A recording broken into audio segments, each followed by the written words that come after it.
प्रश्नावली 3.2 के प्रश्नों को अब शुरू करते हैं। तो पहला प्रश्न है, दी गई आकृति में डी बी समांतर है बी सी के। यदि ए डी बराबर 1.5 सेंटीमीटर, डी बी बराबर 3 सेंटीमीटर और ई सी बराबर 4 सेंटीमीटर हो तो ए ई का मान ज्ञात कीजिए। हमें ज्ञात क्या करना है? ए ई का मान ज्ञात करना है। तो यहाँ पे देखो आपको एक चित्र दिखाई दे रहा है। ये क्या है? एक त्रिभुज है। इस त्रिभुज में ए सी, यहाँ पे ए सी रेखा है और यहाँ पे ए बी रेखा है। ए बी रेखा को डी बिंदु जो है वो दो भागों में विभाजित करता है। तो एक भाग बन गया इसका ए डी और दूसरा भाग बन गया इसका डी बी। इसी तरह से ए सी रेखा को ई जो बिंदु है वो दो भागों में विभाजित करता है। एक भाग ए ई बना और दूसरा भाग ई सी बना। तो अब यहाँ पे देखो, यहाँ पे एक त्रिभुज लिखोगे और उसके बाद ए बी सी, मतलब ए बी सी तीनों मिलके क्या बन गया? एक त्रिभुज का निर्माण कर लिया। अब ये जो यहाँ पे देखो ए और बी और ए और सी रेखा में दो बिंदु है। एक है यहाँ पे, इसके लिए डी है और इसके लिए ई है बिंदु है। तो डी और ई दोनों को अगर हम मिलाते हैं तो यहाँ पे क्या बन रहा है? एक रेखा का निर्माण हो रहा है। ये जो रेखा है वो रेखा बी सी के समांतर है। तो बी सी के यहाँ पे हमने समांतर लिख दिया है, बी सी समांतर डी ई। अब आगे हल करते हैं। तो ये ए और बी रेखा है, दो भागों में विभाजित कर रहा है। कौन सा बिंदु? डी बिंदु। तो इसे कैसे लिखोगे? ए डी और डी बी। तो देखो ए डी और ये डी बी। इसी तरह से ए सी जो रेखा है इसमें ई बिंदु जो है वो दो भागों में विभाजित कर रहा है। तो इसको कैसे लिखोगे? ए ई और ई सी लिखोगे। तो ये हो गया ई सी। और दिया क्या क्या है? चलो यहाँ पे लिख लेते हैं। दिया है ए डी बराबर 1.5 सेंटीमीटर दिया हुआ है, डी बी का मान दिया हुआ है 3 सेंटीमीटर, फिर ई सी का मान दिया हुआ है 4 सेंटीमीटर और ज्ञात क्या करना है? हमें ए से ई का मान ज्ञात करना है। तो ए ई का मान ज्ञात करेंगे जिसे हम प्रश्नवाचक चिन्ह दे देते हैं। अब क्या करेंगे? ये जो मान है ना जो दिया है, इन मानों को यहाँ पे रखेंगे। तो रख दो। तो ए डी के स्थान पे क्या आएगा? 1.5 सेंटीमीटर आएगा। इसी तरह से डी बी के स्थान पे 3 आ जाएगा। फिर ए ई का मान हमें ज्ञात करना है, तो ये जैसा है वैसा रखो। और ई सी का मान कितना दिया हुआ है? 4। तो ये आ गया 4। अब बस आगे हमें इसे हल करते जाना है। तो कैसे हल करेंगे? तो देखो ये 1 2 3 4 4 पद है, मतलब ये तिर्या गुणा हो सकता है। तो पहला और चौथे का गुणा, देखो पहला दूसरा तीसरा चौथा, तो पहले और चौथे का गुणा और दूसरा और तीसरा का गुणा कर दो। तो ये हो जाएगा 1.5 गुणित 4। 3 को अगर मैं यहाँ पे ले जाऊँगा फिर वापस यहीं पे लाऊंगा, इससे अच्छा है कि इसे यहीं पे रहने दो। ठीक है। और ए ई को अकेला कर दो। हमने ए ई को अकेला क्यों किया? क्योंकि हमें ए ई का मान चाहिए, इसीलिए हमने इसको अकेला रखा है। चलो आगे हल करते हैं। तो ये 4 गुणित 1.5 का गुणा करेंगे तो कितना होगा? 1.5 दूनी 3 और 3 दूनी 6। तो ये हो जाएगा 6/3 आ जाएगा। और ए ई का मान अब ज्ञात हो जाएगा। तो 3 एकम 3 दूनी कट गया, तो ए ई का मान प्राप्त हो गया 2। तो 2 सेंटीमीटर बराबर ए ई का मान प्राप्त हुआ। यही क्या इसका आंसर है। समझ में आया? चलो आगे हल करते हैं अगले प्रश्न को। दूसरा प्रश्न है, 7.5 सेंटीमीटर का एक रेखाखंड ए बी खींचिए और इसे 3 समान भागों में विभाजित कीजिए। प्रत्येक भाग की लंबाई नापिए। तो इस प्रश्न में हमें क्या ज्ञात करना है? हमें एक चित्र का निर्माण करना है। उस चित्र का निर्माण करेंगे तो उसके लिए हम क्या करेंगे? व्याख्या भी करेंगे। तो जैसा जैसा हम करेंगे, जैसा जैसा हम उस चित्र को बनाएंगे वैसे ही वैसा हम उस चित्र की व्याख्या भी करेंगे। तो चलो अब हल करते हैं प्रश्न को। तो देखो यहाँ पे मैंने पहले से ही चित्र का निर्माण कर दिया है। इस चित्र में जो व्याख्या करना है उसको भी मैंने यहाँ पे लिख दिया है। अब चलो मैं आपको समझाता हूँ कि ये चित्र कैसे बना है। तो सर्वप्रथम हम क्या करेंगे? एक रेखाखंड खींचेंगे, ए से बी रेखाखंड। इसकी जो दूरी है वो 7.5 सेंटीमीटर रहेगी यहाँ से यहाँ की। ठीक है। तो पहला पॉइंट में हमने यही लिखा है। सर्वप्रथम ए बी बराबर 7.5 सेंटीमीटर का एक रेखाखंड खींचा। ठीक, सबसे पहला स्टेप हमारा यही था, तो हमने इसी को लिखा है। उसके बाद क्या करेंगे, ए सिरा और बी सिरा, ठीक है, ए सिरा और बी सिरा दोनों सिरों पर विपरीत दिशा पर समान कोण बनाते हैं। तो देखो ए सिरा ये है, ए सिरा में इस दिशा में जा रहा है कोण और बी सिरा में इस दिशा में जा रहा है कोण, तो दोनों दिशा में जा रहा है, तो दोनों दिशा में कोण जो बन रहा है वो दोनों के कोण, यहाँ के कोण और यहाँ के कोण, दोनों कोण बराबर हैं। यही चीज़ दूसरे पॉइंट में हमें लिखना है और दूसरे जो हमने किया है वही पॉइंट हम लिखते जाना है। तो इसके दोनों सिरों पर विपरीत दिशा पर समान कोण बनाया। ठीक, समझ में आ गया दूसरा पॉइंट। चलो आगे बढ़ते हैं हम। इसके बाद क्या है, प्रकार की सहायता से, ठीक है, प्रकार की सहायता से एक किनारा ये है और दूसरा किनारा ये है। तो प्रकार की सहायता से हम क्या करेंगे, ए से एम रेखा पर और बी से एन रेखा पर चाप काटेंगे। और कितने चाप काटेंगे, 3 चाप काटेंगे। तो बराबर बराबर होना चाहिए, जितना चाप यहाँ का है यहाँ से इतने यहाँ होना चाहिए और उतना ही यहाँ से यहाँ की होना चाहिए। इसी तरह से बी से y1 की दूरी जितना है उतना ही y2 की दूरी होना चाहिए और y2 से y3 की दूरी होना चाहिए। ठीक, तो सभी में हमने क्या किया, चाप जब काटे तो बराबर बराबर हमने चाप काटा। ठीक, यही पॉइंट यहाँ पे लिखा है, देखो, प्रकार की सहायता से दोनों किरणों AM तथा BN तीनों समान किरणों का चाप काटा। समझ में आ गया चौथा पॉइंट। फिर क्या करेंगे, B, देखो यहाँ पे क्या है, x3 और B रेखा को मिलाया। इसी तरह से लास्ट पॉइंट क्या है, यहाँ पे A और y3 है, तो x3 और B को मिलाया और A और y3 को मिलाया। तो देखो यहाँ पे लिखा हुआ है x3 को B से तथा y3 को A से मिलाया। चौथा पॉइंट भी समझ में आ गया। चलो आगे बढ़ते हैं। ठीक, पांचवा पॉइंट में क्या करेंगे, इसके बाद x2 y1 को मिलाते हैं, फिर x1 y2 को मिलाते हैं। तो देखो यहाँ पे पांचवा पॉइंट बस में यही बस लिखा हुआ है। तो सभी यहाँ पे बिंदु जो है वो मिल गया। अब क्या करेंगे, अब यहाँ पे देखो यहाँ से यहाँ की दूरी, ठीक है, इसी प्रकार ए बी रेखाखंड में ए से Z1 से Z2 और Z2 से B में विभाजित करते हैं। तो 3 भागों में विभाजित हो गया। तो देखो ये लिखा हुआ है, वही पॉइंट जो मैंने अभी बता रहा हूँ वही पॉइंट यहाँ पे लिख दिए हैं। इस प्रकार ए बी रेखाखंड 3 समान भागों में A Z1 Z2 और Z2B में विभाजित हो गया। समझ में आया ये? ठीक है, आगे बढ़ते हैं। इसके बाद क्या करेंगे, प्रत्येक की माप निकालेंगे। प्रत्येक की माप कैसे निकालोगे, टोटल जो दूरी है वो कितना है, 7.5 सेंटीमीटर, और कितने भाग में विभाजित कर रहे हैं, 3 भागों में विभाजित करें। इसका मतलब क्या है, 3 से हम भाग दे देंगे। तो 3 से भाग देंगे तो आ जाएगा 2.5 सेंटीमीटर। ठीक, ये भी बन गया 7वां पॉइंट। चलो 8वां में क्या लिखोगे, यहीं तक आप कंप्लीट कर सकते हो, 7वां आपका आंसर ही है। यहाँ पे 8वां पॉइंट में मैंने एक पॉइंट बढ़ा दिया हूँ।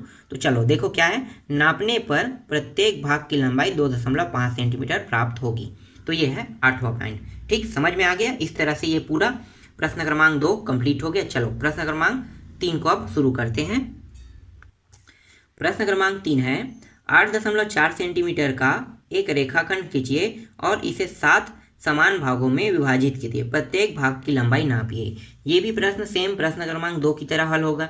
अगर आपको प्रश्न क्रमांक 2 समझ में नहीं आया है तो इस प्रश्न से आपको प्रश्न क्रमांक 2 समझ में आ जाएगा। तो चलो इसको भी हल करते हैं।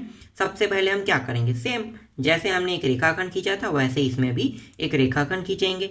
तो ए से बी एक रेखाखंड खींचा जिसकी दूरी कितनी है, लंबाई या दूरी कह सकते हो, 8.4 सेंटीमीटर है। देखो पहला पॉइंट में यही लिखा हुआ है। उसके बाद हम क्या करते हैं, इस किनारे और इस किनारे, दोनों किनारे को क्या करेंगे, विपरीत दिशा पर समान कोण बनाएंगे। तो ये इस दिशा में जा रहा है और ये वाला जो है वो इस दिशा में आ रहा है और दोनों का कोण समान है। तो देखो समान कोण भी बन गया। दूसरा पॉइंट आपको समझ में आया? ठीक है, यहाँ पे लिखा भी है दूसरा में वही चीज़। ठीक है, तीसरा पॉइंट क्या करेंगे, प्रकार की सहायता से ए पॉइंट से और बी पॉइंट से, दोनों पॉइंट से हम क्या करेंगे, चाप काटते जाएंगे। कितने चाप काटना है हमें, क्योंकि इस बार 7 भागों में विभक्त करना है, मतलब 7 चाप काटना है। और 7 चाप की जो लंबाई है, मतलब हर एक खंड की लंबाई बराबर बराबर होना चाहिए। तो देखो ए से x1 से x2, जितना ए से x1 है उतना ही x1 से x2 रहेगा, x2 से x3, इसी तरह से सभी जो खंड है वो बराबर बराबर रहेगा। यहाँ भी वैसा ही रहेगा, सभी खंड बराबर बराबर रहेगा। तो तीसरा में आप क्या लिखोगे, प्रकार की सहायता से दोनों किरणों AM तथा BN पर 7 समान त्रिज्याओं का चाप काटा। ठीक, समझ में आ गया ये भी तीसरा पॉइंट। फिर चौथा पॉइंट में क्या करोगे, x7 और b को मिलाओगे और दूसरा है a और y7 को मिलाओगे। ठीक, समझ में आ गया चौथा पॉइंट। फिर पांचवा पॉइंट में क्या करोगे, जो बचा है ना, ये जो x1 x2 x3 इन सभी को भी मिलाओगे। तो x1 को y6 से मिलाओगे, x2 को y5 से मिलाओगे, x3 को y4 से मिलाओगे, इसी तरह से सभी को मिलाओगे। तो यहाँ पे हमने सभी पॉइंट को मिलाने वाले बिंदु को भी लिख दिया है। चलो आगे बढ़ते हैं। ठीक है, इसके बाद क्या करेंगे, इसे 7 भागों में हमने विभाजित किया है, तो इसको कितने से भाग देंगे, 8.4 को 7 से भाग दे देंगे। तो यहाँ पे देखो, इस प्रकार ए बी रेखाखंड 7 समान भागों में विभक्त हुआ, प्रत्येक भाग 8.4/7 भाग दे देंगे। तो कितना आ गया, 1.2 सेंटीमीटर प्राप्त हो जाएगा। मतलब हर एक खंड का मान कितना रहेगा, 1.2 सेंटीमीटर रहेगा। ठीक, समझ में आ गया ये भी। अब लास्ट पॉइंट में क्या लिखोगे, नापने पर प्रत्येक भाग की लंबाई 1.2 सेंटीमीटर प्राप्त होगी। देख लो लास्ट पॉइंट में लिखा है, यही चीज आपको लिखना है। इस तरह से तीसरा भी कंप्लीट हो गया। चलो आगे बढ़ते हैं चौथा प्रश्न की ओर। चौथा प्रश्न है, 10 सेंटीमीटर के एक रेखाखंड को 2:3 के अनुपात में विभाजित कीजिए। हमें इस बार क्या करना है, इस बार हमें अनुपात में विभाजित करना है। तो यहाँ पे देखो चित्र देखो, मैंने पहले से इसको भी तैयार कर लिया है। तो देखो क्या करेंगे, ए से बी की जो दूरी है वो 10 सेंटीमीटर है और इसी 10 सेंटीमीटर को 2:3 के भाग में विभाजित करना। 2:3 के भाग में विभाजित करने का मतलब ये होता है कि जो मान है ना वो 5 हिस्से है। तो यहाँ पे थोड़ा सा आप समझो, मैं यहाँ पे चित्र बगल में बता रहा हूँ। ठीक है, 2:3 को अगर जोड़ोगे तो कितना होगा, बराबर 5 होगा। मतलब टोटल जो हिस्से है वो 5 है। तो 5 हिस्से में से एक भाग 3 हिस्से में कट गया और दूसरी भाग एक भाग 2 हिस्सों में कट गया और दूसरी भाग 3 हिस्सों में कट गया, ये कह रहा है। तो 2 और 3 5 हो गया। 5 हिस्से को हमने एक भाग को 2 हिस्से में काटा और एक भाग को हमने 3 हिस्से में काटा। ठीक, समझ में आ गया। इसका मतलब यही होता है अनुपात का मतलब। चलो अब चित्र देखो। तो हमने ए और बी एक रेखाखंड खींचा जिसकी दूरी यहाँ से यहाँ ए से बी की 10 सेंटीमीटर है। तो देखो यही पॉइंट यहाँ पे लिखा हुआ है। ठीक है, सेकेंड पॉइंट में आते हैं। सेकेंड पॉइंट में क्या करेंगे, अब हमारे पास यहाँ पे बिंदु ए और बी। ठीक है, तो चाहे हम ए को लेकर हल करें या फिर बी को लेकर हल करते हैं, आगे बढ़ते हैं मतलब। तो हम यहाँ पे ए पॉइंट को लेकर हल करते हैं। तो ए से हम न्यून कोण बनाते हुए कहाँ जा रहे हैं, ए सी रेखा। न्यून कोण रेखा जो है वो 90 अंश से कम होता है। तो ए सी रेखा हमने यहाँ पे खींचा। तो ए सी रेखा देखो यहाँ पे ए से न्यून कोण बनाते हुए ए सी किरण खींचा। ठीक, समझ में आ गया दूसरा पॉइंट। तीसरा पॉइंट में आपको क्या लिखना है, तो तीसरा पॉइंट में आप पहले यहाँ पे चित्र देख लो, समझ लो कि जो ए सी रेखा है ना, यहाँ से ए सी रेखा, इसमें हम प्रकार की सहायता से चाप काटेंगे। कितने भागों में चाप काटेंगे, 5, क्योंकि यहाँ पे देखो 2 और +3 कितना होता है, 5 होता है। मतलब इसके 5 हिस्से हैं। तो 5 हिस्से हैं, तो अगर हम 2 और 3 हिस्सा निकालेंगे तो कैसे निकालेंगे, डायरेक्ट नहीं निकाल सकते। जब तक कि उसे 5 भागों में विभाजित नहीं करेंगे तब तक कि उसका मान नहीं आ सकता है। इसीलिए हम क्या कर रहे हैं, इसे 5 भागों में विभाजित कर रहे हैं। तो ये पहला भाग, दूसरा, तीसरा, चौथा और पांचवा, यहाँ से यहाँ की दूरी जितनी होगी उतनी दूरी यहाँ से यहाँ की होगी, फिर यहाँ से यहाँ की, फिर यहाँ से यहाँ की, फिर यहाँ से यहाँ की। मतलब सभी की दूरी, पांचों हिस्सों की जो दूरी है वो समान रहेगा। ठीक, समझ में आ गया। तो हमने 5 हिस्सों में चाप काटा है। तो देख लो यहाँ पे मैंने लिखा भी है, ए से x1, फिर x1 से x2, x2 से x3, x3 से x4 और x4 से x5 में विभाजित किया। ठीक, 5 हिस्से कट गए। अब क्या करेंगे, x5 और b को हमने मिला लिया। ठीक, समझ में आ रहा है। x5 और हमने b को यहाँ पे मिला लेते हैं। इसी तरह से हम x2 और y को भी मिला लेते हैं। समझ में आ रहा है क्यों मिला है, क्योंकि x5 और b जो है वो तीसरा हिस्सा है 2/3 का, और दूसरा हिस्सा कौन है, x2 और y है। दूसरा हिस्सा है ना y, x2 और y दूसरा हिस्सा। तो ये दूसरा हिस्सा और यहाँ से यहाँ के तीसरा हिस्सा। तो ये खंड का हो दूसरा और ये खंड का हो 3 हिस्सों से बना है। इसीलिए हमने x5 और b को मिलाया और x2 और यहाँ पे y को मिला लिए। ठीक, समझ में आ गया। चलो आगे बढ़ते हैं। उसके बाद आपको क्या करना है, इस प्रकार अभिष्ट अनुपात का रेखाखंड क्या बन गया, 2 अनुपात बनना था। तो 2 अनुपात बना है कि नहीं देख लो। एक अनुपात बना है x2y बना है और दूसरा जो है वो x5 और बी बना है। तो यहीं पे देखो, यहाँ पे मैंने उसी को लिखा है। इस प्रकार अभिष्ट अनुपात का रेखाखंड ए, और सॉरी यहाँ पे थोड़ा सा देख लो, हाँ 2 खंड बनाना था ना, ए और वाई, एक खंड बना और दूसरा खंड वाई से बी बना।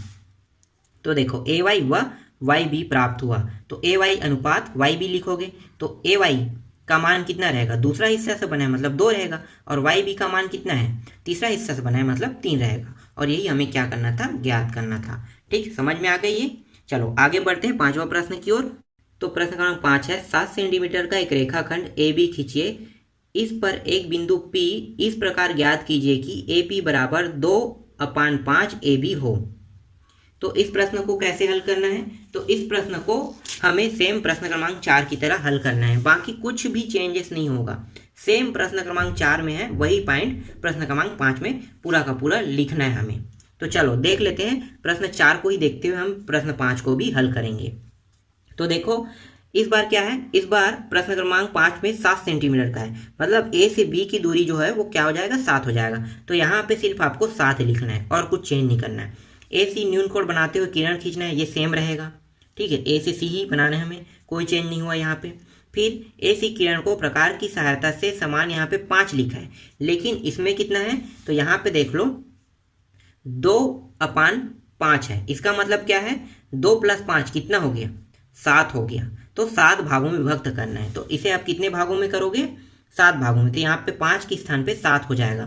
फिर x1 से लेके यहाँ पे x5 से x6, x6 से x7 तक के जाएगा, मतलब यहाँ पे 2 भाग बढ़ जाएगा। ठीक, समझ में आ गया। इसी पॉइंट में कुछ नहीं करना है, 2 भाग बढ़ा देना है। फिर आगे देखो, फिर यहाँ पे जो x5 है इसके स्थान पे क्या हो जाएगा, जब 2 भाग बढ़ा है मतलब 7 तक गया है, तो ये x7b को मिलाओगे, और जो हिस्सा है वो कितना है, दूसरा हिस्सा ही है, तो दूसरा हिस्सा है तो ये वाला जो है वो सेम रहेगा। x2 को y से y, यहाँ पे y नहीं रहेगा, y के स्थान पे यहाँ पे p बिंदु दिया है, तो यहाँ पे इसके स्थान पे p लिख लेना। x2 को p पर प्रतिच्छेद करता है, बस आपको इतना ही यहाँ पे करना है। ठीक, इसके बाद लास्ट पॉइंट क्या बनेगा, लास्ट पॉइंट जो बनेगा वो हो जाएगा a से p बनेगा, ये y के स्थान पे p आ जाएगा, तो a से p बनेगा और p से b बनेगा।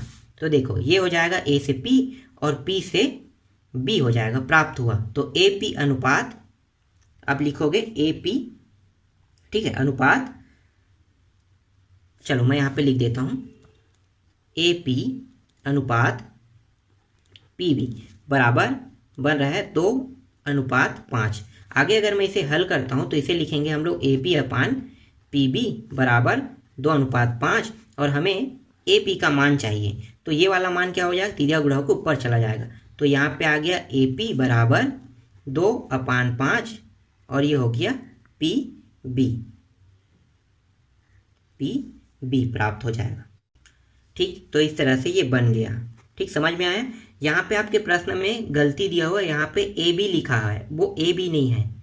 ठीक है, वो है PB है। PB का मान यहाँ पे जो लिखा है ना, यहाँ पे AP लिखा हुआ है प्रश्न में, तो ये PB होगा, वहाँ पे गलती हो गया प्रश्न में। ठीक, समझ में आ गया। इस तरह से 5वां भी कंप्लीट हो गया। चलो लास्ट प्रश्न को हल करते हैं।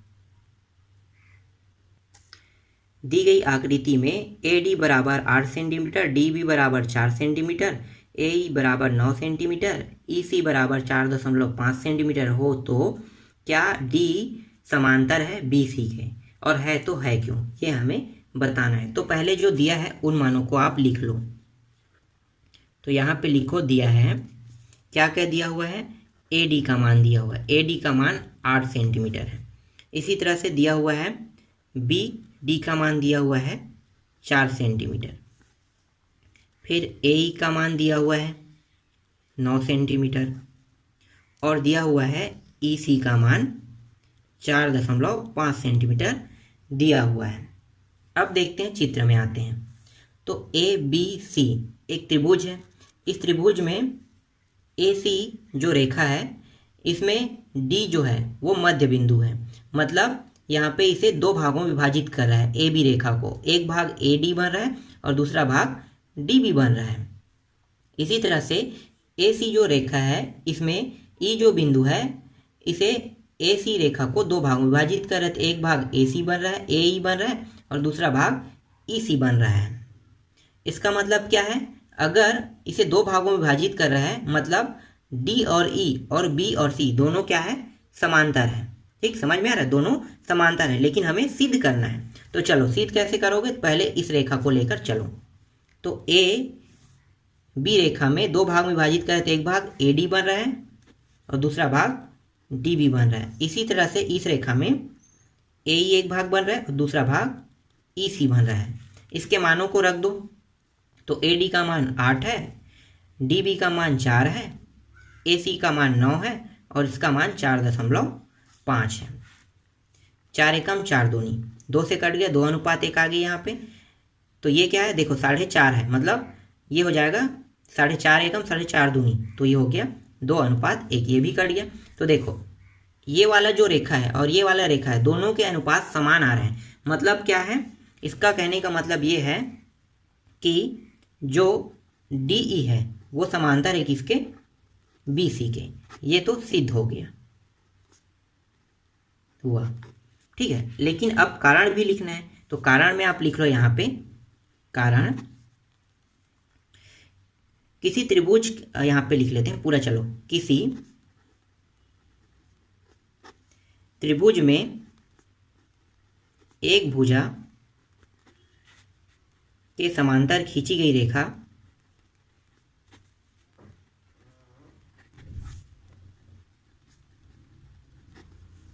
रेखा अन्य भुजा या अन्य भुजाओं को समान अनुपात में विभाजित कर दी।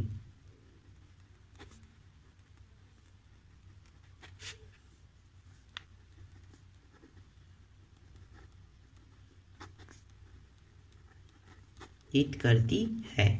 ठीक, इस तरह से अध्याय 3 का पूरा प्रश्नावली कंप्लीट हो गया है।